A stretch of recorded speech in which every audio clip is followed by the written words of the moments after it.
Die burgerregteorganisasie AfriForum gaan strafregtelike klagtes teen Cedric Nkabinde aanhangig maak en skoor rek sy oë oor 'n 4 miljoen rand se padongelukkefonds partytjie.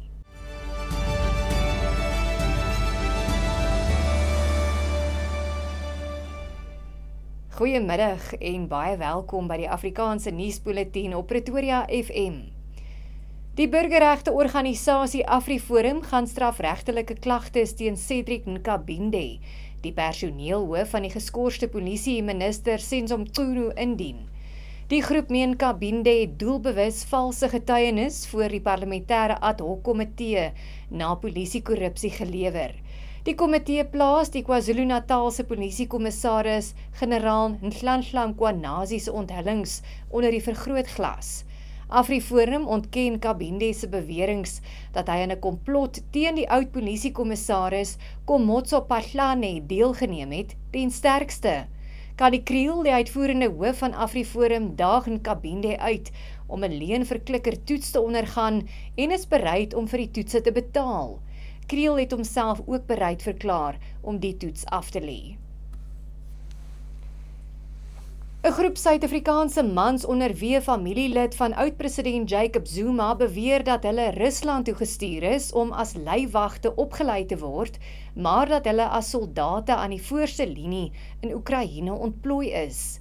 Hulle pleit om hulp om terug te keer Suid-Afrika toe en beweer dat hulle nog geen bystand van diegene wat hulle gestuur het ontvang het nie. Hulle veg tans in die Donbas-gebied en meen dit is lewensgevaarlik.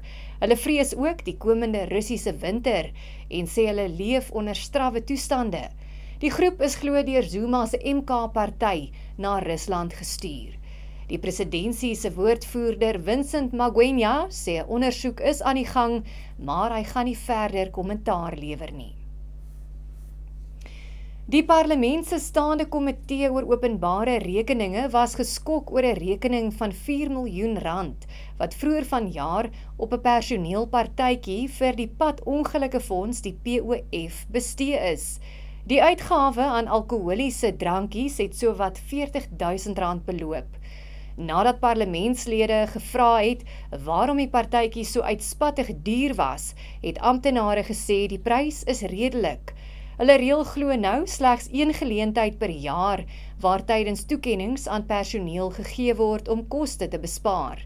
Meer as R255.000 se persoonlike eise van ongelukslagoffers teen die POF is tans uitstaande. Amerika het Suid-Afrika amptelik gewaarsku om nie 'n gesamentlike G20-verklaring aan die einde van die beraad in Johannesburg uit te reik nie. Die diplomatieke geskil is ongemaklik omdat dit die eerste keer is wat die beraad op die Afrika vasteland aangebied word. President Cyril Ramaphosa, wat tans die voorsitter van die beraad is veronderstel om die leierskap aan die einde van die jaar aan president Donald Trump te oorhandig wat die beraad boikot. Die VSA het in diplomatieke kommunikasie gesê hy sal nie aan die beraad of die voorbereidende gesprekke deelneem nie.